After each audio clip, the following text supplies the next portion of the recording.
welcome back to the channel. First of all, let's start with two-person motorcycle tents are getting wildly expensive. Today we're going to start by looking at two of the most hyped and priciest tents on the market. Then I'm going to show you what I bought, and we're going to discuss whether it is an adequate replacement. First tent we'll be discussing is the Redverz Atacama Expedition tent. Let's be honest, this thing is not a tent. It's basically a garage with a bedroom attached. So specs are, it is a 3-season, 3-person design. It's got a 92-inch by 95-inch sleeping bay. It has a garage vestibule that is 100 inches by 36 inches. It's over 16 feet in length. The peak height is 77 inches. So yes, you can stand up inside. 4 doors, mosquito netting, 10,000 millimeter waterproof floor, rugged aluminum, aircraft grade aluminum poles, shock corded. It packs down to a reasonable 10 inches by 21 inches, and it weighs about 14 pounds. And you get all of that for $700.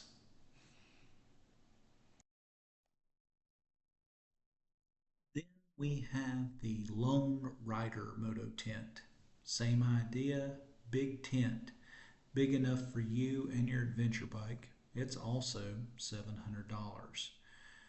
Again, we're looking at 10,000 millimeter waterproof shell and tub floor, UV resistant, fire retardant, ripstop polyester, color coded aircraft grade aluminum poles, 3 large garage doors plus 3 mesh opening in the sleep area, overlapping rain flaps on all zippers, inner tent with accessory pockets. That is the tent that is fully waterproof, built for gnarly conditions, maybe a little bit of overkill. But I'm looking for overkill. When I started this, I'm thinking about my adventure on the Trans-Taiga, and I want something I can stand up in. So that's the second tent in this class. It's another $700 tent with very similar specs.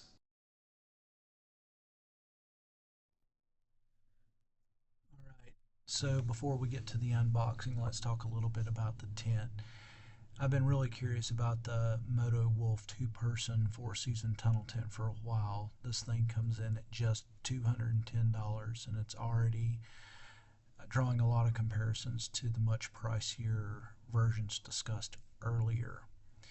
The Moto Wolf offers a pretty generous layout for the budget tent. The sleeping area is 48 inches by 98.4 inches, so enough room for 2 people to really stretch out. But it's really the vestibule that is over 93 inches deep and just as wide. It's large enough to store, hopefully, my large Honda Africa Twin and a bunch of gear. That's on par with what you get from the Redverz and the Lone Rider, which are both known for their garage-style vestibules. As for materials, this one is also made out of 210T polyester, but it only has a PU rating of 3,000 millimeters of waterproof coating. You still get the sealed seams, the aircraft grade aluminum poles, so it's not just some throwaway tent. The Redverz and the Lone Riders do offer slightly beefier materials that have a higher hydrostatic head, but again, you're also talking about a tent that is 3 to 5 times more. Ventilation wise, the Moto Wolf has 2 front doors, dual roof vents to help cut down on condensation. Pretty similar to the setup to the others. though the higher end offer might have a few more refinements in airflow.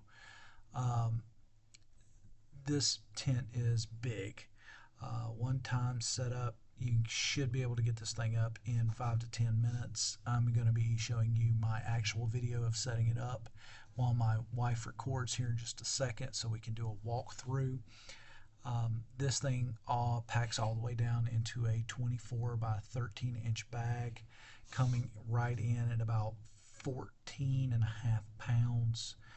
So to sum it up before we get into the unboxing of this video, the MotoWolf gives you about 80 to 90% of the functionality of the Redverz or the Lone Rider for a fraction of the price. Now here comes to the real test. We're going to unbox it and set it up, and we'll take a look over the next week as it stands up to my Asheville rain. Good afternoon, YouTube land. Okay, so today we have ordered what some folks will have seen on Amazon, the Wolf Walker motorcycle tent. I'll link that in the description. If you're not familiar with this tent, if you've looked on online for a good motorcycle tent that you can stand up in, most places will send you to Lone Rider, and then there's another tent that Lone Rider seems to have copied, and then this is the Amazon version of that tent. So we're going to unbox this morning or this afternoon, and hopefully I'll get this done pretty soon. Then we're going to test this tent. There we go.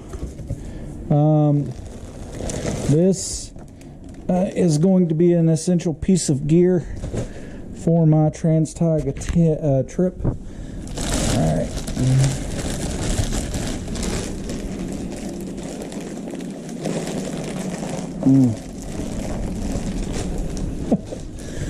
Oh.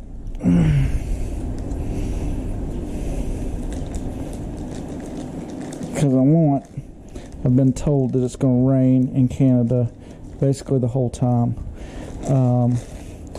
You got a choice. You can either drive out there in the snow, or you can drive out there in the rain.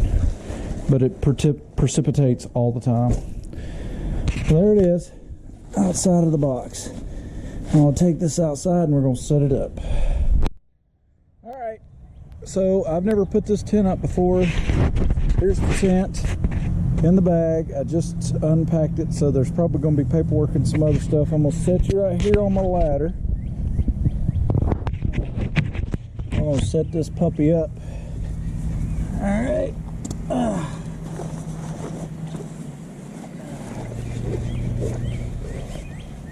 So, looks like it's a zippered dry bag.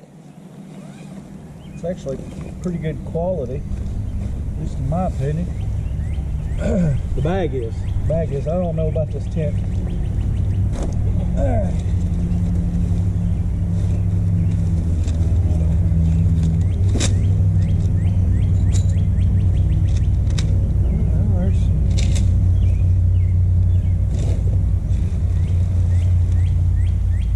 A Wolf Walker.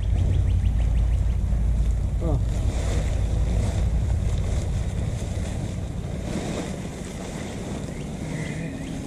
See.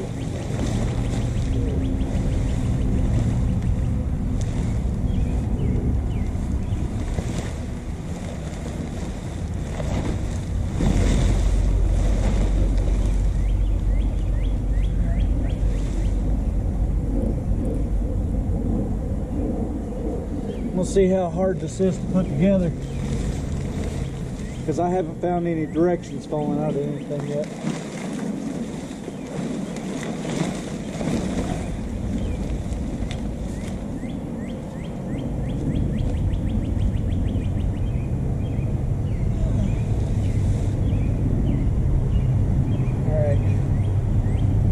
Now, if it works like the other tents in its class, then this is actually just a shelter.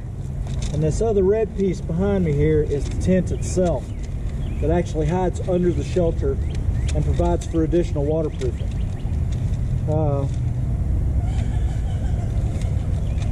So, oh boy, color coded. That's always nice. Well, let's see, we got black and red.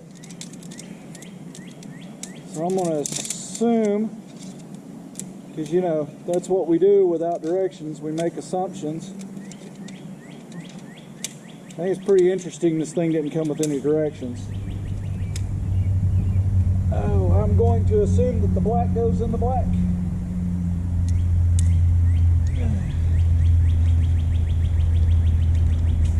Oh, good Lord, it's long too.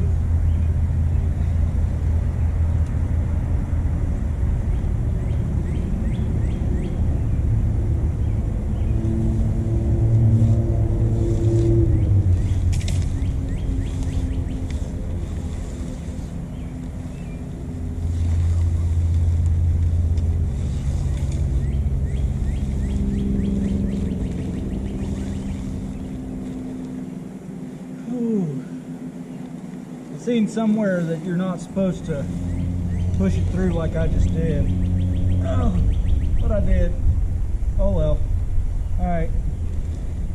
There's a piece right there. I'm going to, again, assume that's where I was supposed to put it.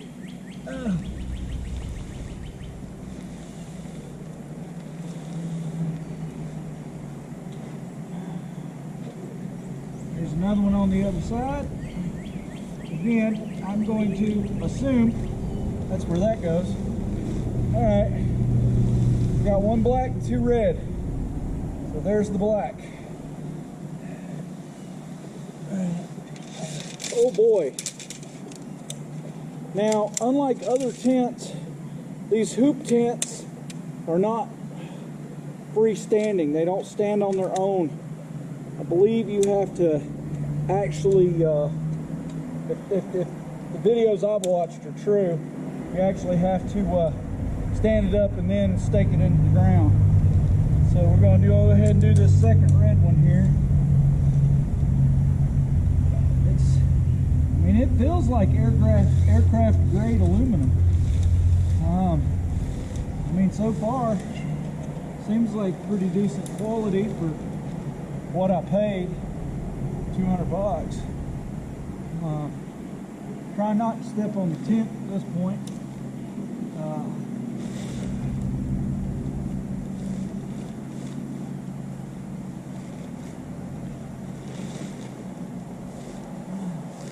Also kind of hoping the camera's still running. My wife's standing over there. She could look back there and see if it's...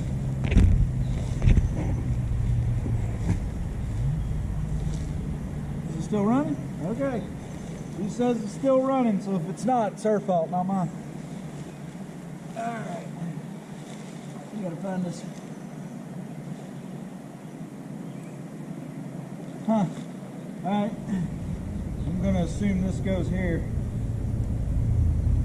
Again, so far the only thing that seems really janky about this is it didn't come with any direction.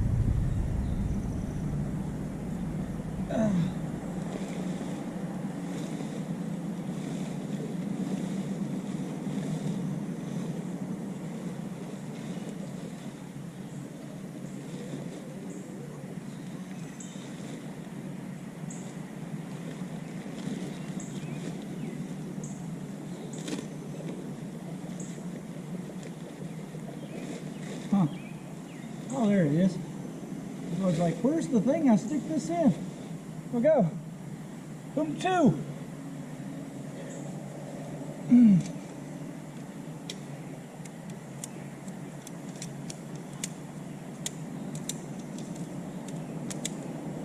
This makes me wonder when I get on the Trans-Taiga how long this is going to take to set up in the middle of, you know, nowhere, Canada, all by myself. That's why, even though my wife's standing here, I'm doing this all by myself. Not because I couldn't appreciate her help, but because, you know, the vast majority of the time, person going to be setting it up is me, and I'm going to be in the middle of nowhere, Canada, doing it all by my lonesome.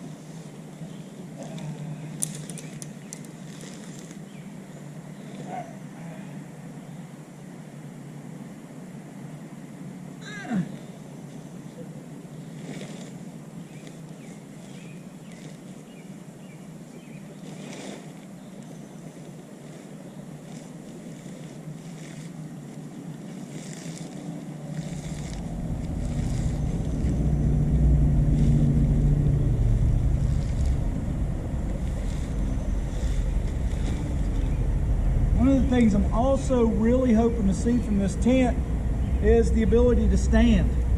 That was one of the reasons I chose this specific tent style, because I was told that I will have plenty of headroom. That is yet to be seen. We will see. All right, and there's the last one. All right, so when I watched them put together the wolf, Lone Wolf, or oh crap, I can't remember the name of that. You know what I'm talking, Lone Rider. Look at these tent stakes, man. Still can't believe there ain't no directions in here. Is it just supposed to be that stupid easy to do this? All right, I'm gonna grab me a couple of stakes. I'm gonna pull this first puppy up. Let's see. There's two. Okay, it looks like a figure 8.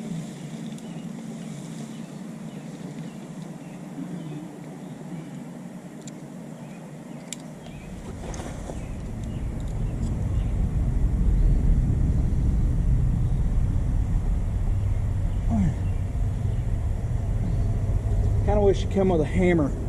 Probably going to need to think about that when I do this out on the road for real. All right, there's one.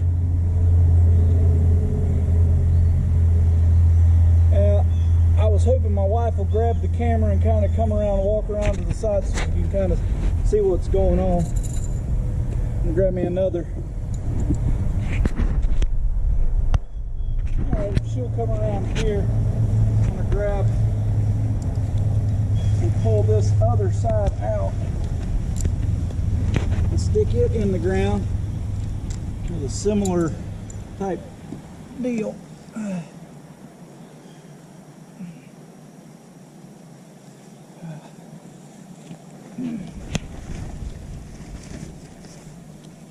It's got these kind of bungee shock cord things. Make sure I pulled these sides good. Yes. Oh yeah, there we go. All right. Now this is my first time doing this, so at the end I'm gonna see how long it took. Oh, that's not good. See, this spot where I'm at right now, there was a tree right here at one point, and now this is not being cooperative. So what I'm going to do, I'm going to go down here where it is being cooperative. I'm going to move this whole tent down just a little bit. Make it just a little bit more cooperative. Alright, pull these, be nice and straight here. Hey, honey bear.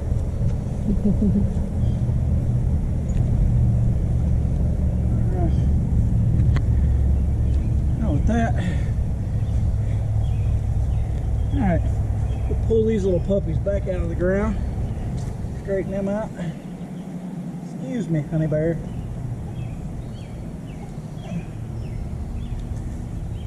And since these are nice, taut, good ones, you can just use your foot. Those cheap ones that you get, like Ozark Trail tents and stuff like that, you can't do this. This will bend them. All right, so this tent is intended to be tied out. So in fairness to the tent company that built this, I am going to be doing that. But first thing I'm going to do is test this tent's ability to actually have me stand up in it. So this, I am assuming, is my promised garage. One of the things that I wanted was something I could pull my motorcycle into. I'm gonna be honest with you, I think I probably can squeeze my motorcycle into this. Keep in mind, now you're gonna see the link in my description. This is a $209 tent. The tent that Lone Rider sells you is $730-ish, somewhere in that neighborhood. So, you know, if this, you know, I'd like to see $739 more. I'd like to see that, what, $530 more value. I don't know. Maybe there is $530 more value. I'm just missing it. I don't see it. So there we go. So now you can come on in here, kind of look around. All right. So I think these clips here are probably the clips that my tent that's inside. But I'm standing up. I am standing completely up inside this vestibule, which is kind of nice. I like it. I like it. So far, so good. So let's go ahead and put the other tent in.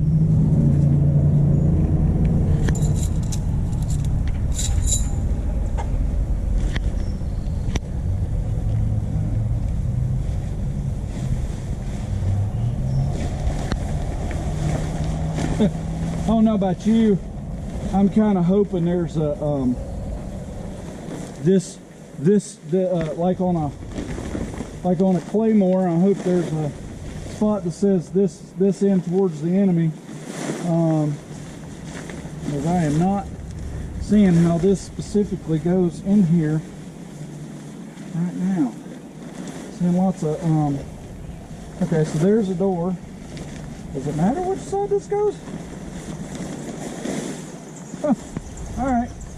Looks like that zips open over there too. Yeah, it does. Yeah. All right. So this here's to snap in right here. We're just going to start putting it together, and if I do it wrong, then that's just a learning lesson for me. All right, and there's a clip right there.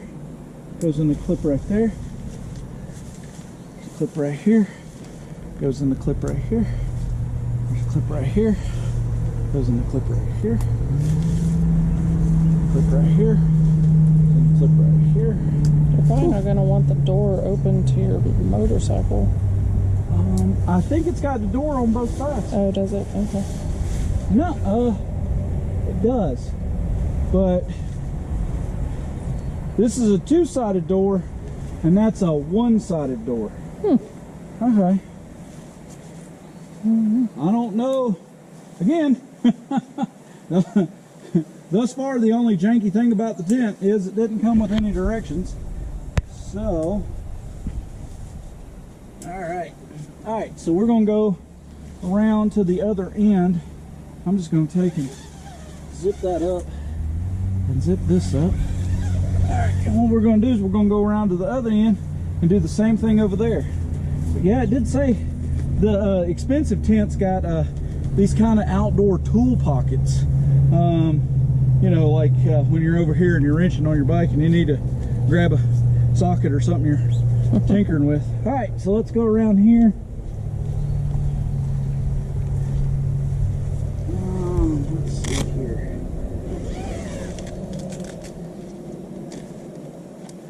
One of the things I kind of like about this, how does that work? Is that a door? Yeah. Huh. Okay. That doesn't feel like it should be a door, but I guess it's a door. Okie doke.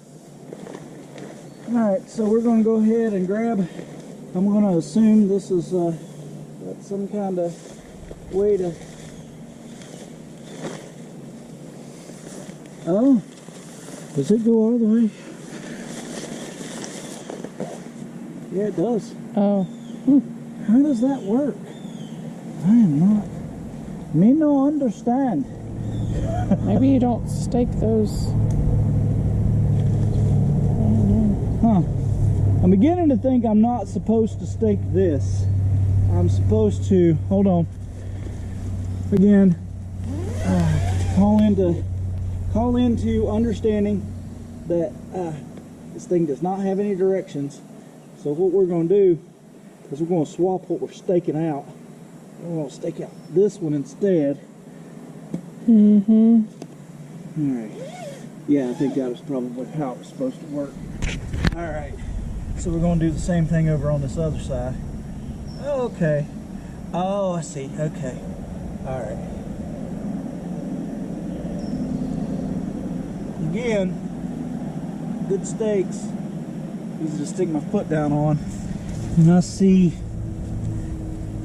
this. I think you're supposed to, yeah, that. Alright, now let's try that.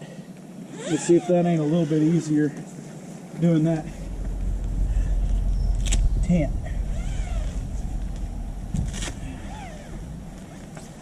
And I'm gonna be honest with you, if I was doing this in the rain, I would not be real happy right now. And everything I'm reading, Trans-Taiga, you're going up and you're either going to be dealing with snow or you're going to be dealing with rain every single day. So my other tent that I had, well,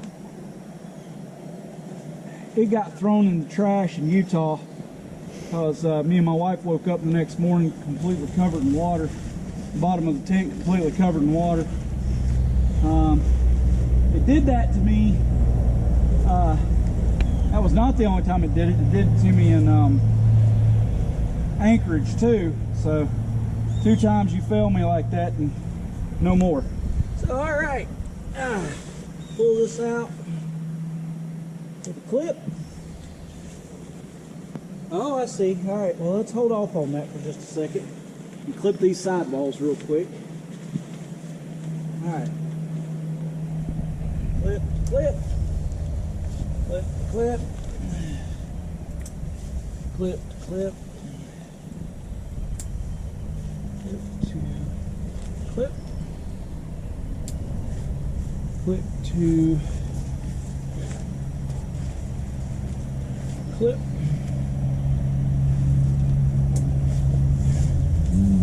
Ooh. Clip.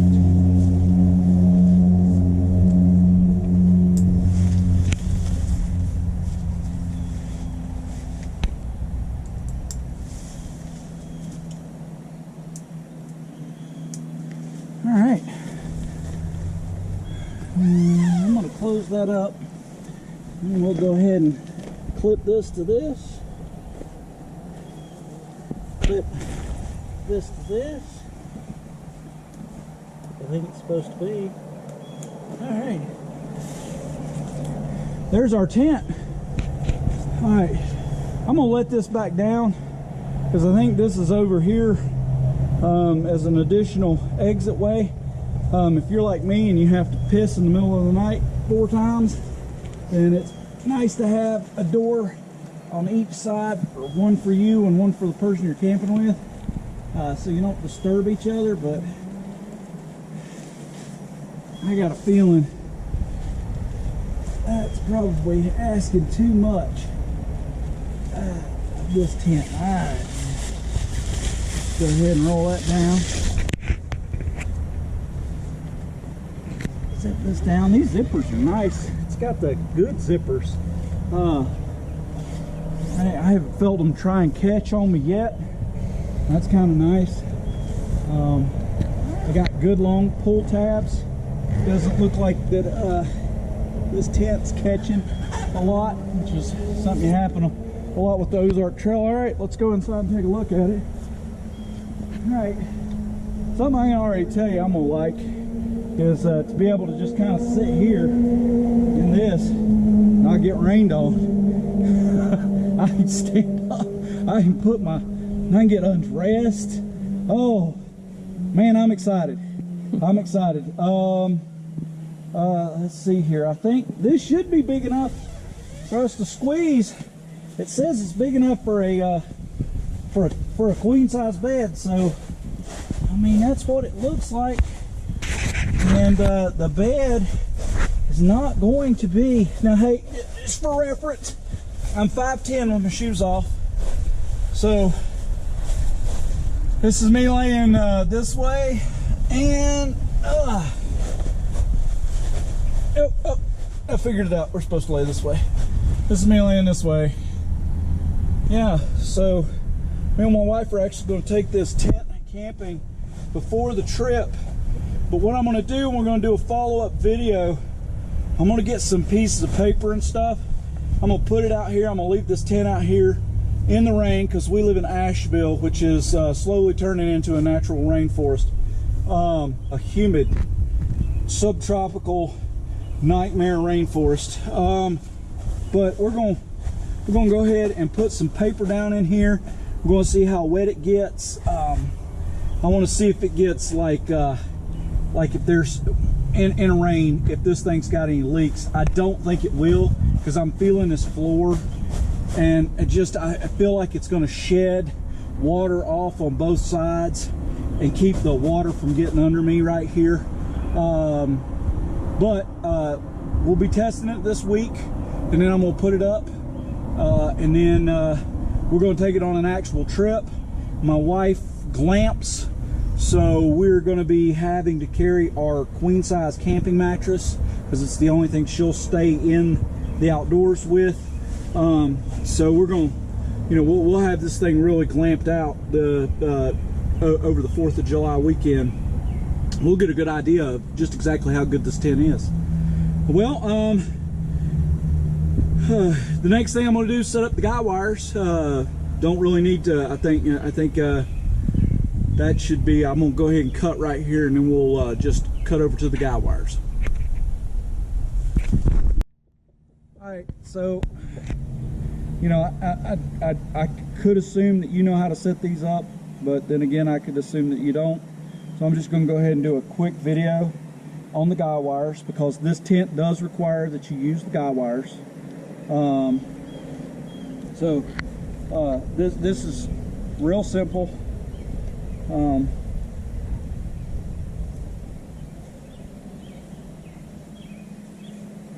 You just take the back side, pull.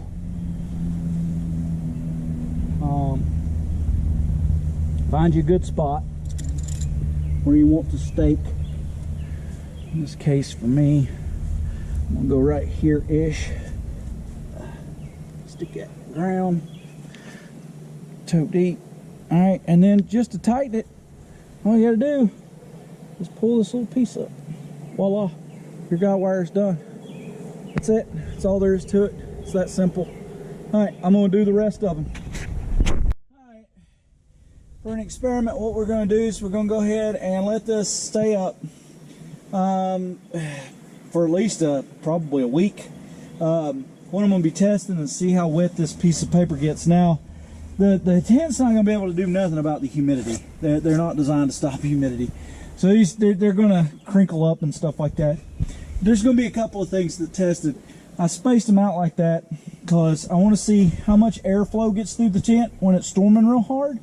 I'll tell you how much blow-by of water gets in the tent. Second of all, I want to see how moist they get. So do they get so moist that at the end of this experiment, when I pull these sheets of paper out, can I still write on them? Can I use a pen to write on the paper? That'll tell me roughly like how wet it got, or am I going to see any big blobs of water on them? So that's kind of what we're going to do. We're going to go ahead and set this up. We're really going to test this tent because I am personally sick and tired of having tents that fail on me.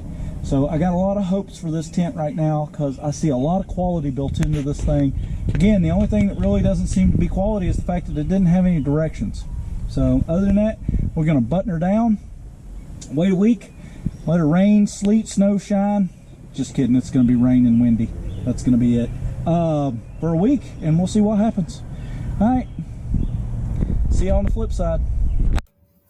Thanks again for watching and supporting Lost in the Bush. The channel keeps growing, and I finally had a video that really hit. My Akribus 23-liter tank install has racked up over 3,000 views at this point and brought in about 45 new subscribers. Huge thanks out there to everyone who has joined. Before we wrap up, I want to take a quick shout out to the Lost in the Bush Facebook group. As of editing this video, we are up to 12 members, and it's only going to keep growing. This is where I'll be sharing extra content, updates, and even downloadable tracks as the community expands. Also, don't forget, on April 1st, probably right around when this video will be published on YouTube, Stephen and I will be setting out on the Smoky Mountain 500. We will be filming that ride, so stay tuned for those videos. If you haven't already, hop over to the Facebook and join the group. Let's build a place for adventure riders like us to share routes, tips, and stories from the road. Link is in the description. As I have said before, I'm very interested in growing this channel and my Facebook group. I want to assure you at this point that I am not monetized. And any opinions that I express are my own opinions. They are my genuine opinions, and nobody has paid me for them. I know that seems small, but a lot of times when somebody is being paid to review a product, I feel like I can't trust their opinion as much as somebody who paid money out of their own pocket. As I try to grow this channel, I would like to share with you that I do not have enough subscribers on my YouTube channel yet for YouTube to analyze my client profile so that I can better tailor my videos for you, my YouTube audience. I'm just now getting into short form videos. I hope you're enjoying those as I try to focus on some of the more humorous and funny moments that we have while we're out doing this adventure riding thing. Anyway, before I go, I would like to invite you to like this video, comment on this video, good or bad, just please be constructive, and please, please, please subscribe to this channel and stay on board with me as I do my dead level best to continue to improve.